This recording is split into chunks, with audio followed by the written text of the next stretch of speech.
آج ہم ایک بہت ہی دلچسپ کہانی پر بات کر رہے ہیں. چھوٹی سی ہے مگر گہری. جی، آئینہ نام ہے اس کا. ہاں، آئینہ. اور یہ کارل یونگ کے جو نظریات ہیں ان سے متاثر ہے. بالکل.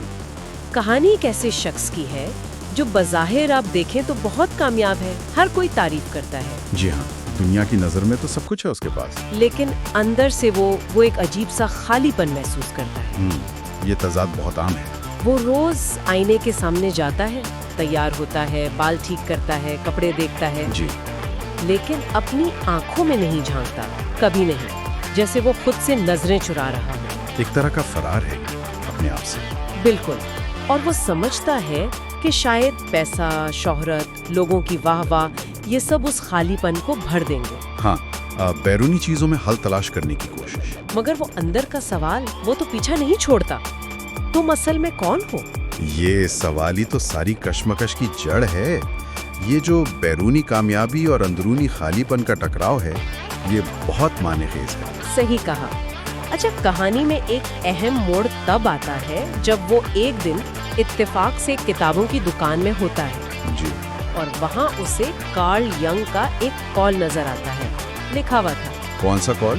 وہ یہ تھا: جب تک آپ اپنے لاشعور کو شعور میں نہیں لاتے، یہ آپ کی زندگی کی رہنمائی کرے گا اور آپ اسے قسمت کہیں گے. اوہو، یہ تو یونگ کے کام کا بالکل نچوڑ ہے. بہت گہری بات ہے. اس نے یہ پڑھا اور جیسے ہل کر رہ گیا. یقیناً، کیونکہ یہ سیدھا اس کی اپنی کیفیت پر چوٹ کرتا ہے. مطلب یہ جو لاشعور ہے، ہماری شخصیت کا وہ چھپا ہوا حصہ. جی. جس میں ہمارے خوف، ہماری خواہشیں، ہمارے اصل محرکات دبے ہوتے ہیں. اگر ہم اسے سمجھے نہیں تو وہ ہمیں چلاتا رہتا ہے. اور ہم سمجھتے ہیں کہ یہ بس قسمت ہے یا حالات ایسے ہو گئے. بالکل.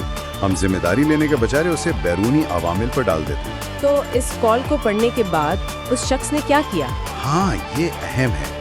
اس نے پھر ایک نئی راہ لی. ایک طرح سے اپنے اندر جھانکنے کا فیصلہ کیا. کیسے؟ کیا کیا اس نے؟ اس نے اپنے خوابوں کو لکھنا شروع کیا.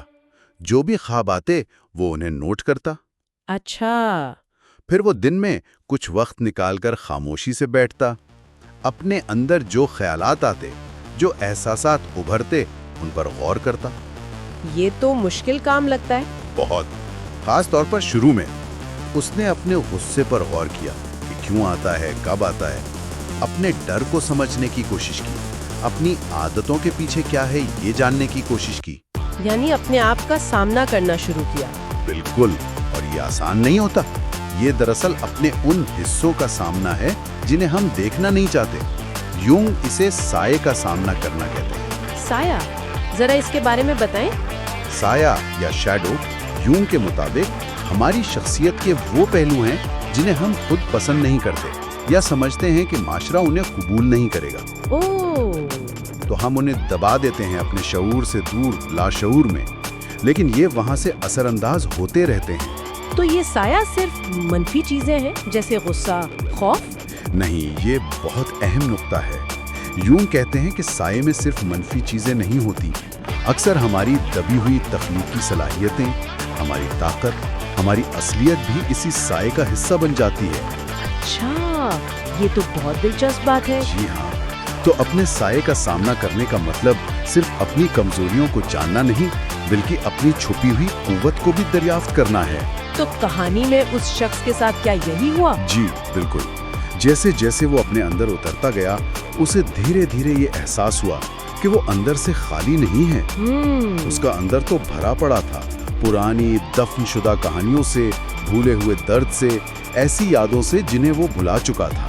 اور وہ صلاحیتیں جن کا آپ ذکر کر رہے تھے؟ ہاں، اور ایسی صلاحیتوں سے، ایسی خوبیوں سے جنہیں اس نے کبھی استعمال ہی نہیں کیا تھا، کبھی پہچانا ہی نہیں تھا. تو یہ دریافت کہ میں خالی نہیں بلکہ بھرا ہوا ہوں، یہی اصل تبدیلی تھی.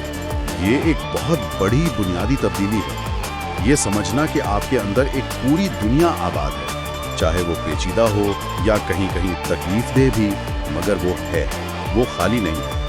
اس سے وہ خالی پن کا احساس کم ہوا ہوگا. یقیناً. خود کو ایک مسئلے کے طور پر دیکھنے کے بجائے ایک گہری پیچیدہ حقیقت کے طور پر دیکھنا شروع کیا. اور کہانی کے آخر میں ایک بہت ہی خوبصورت بات ہوتی ہے. جی. کہ آئینہ نہیں بدلتا،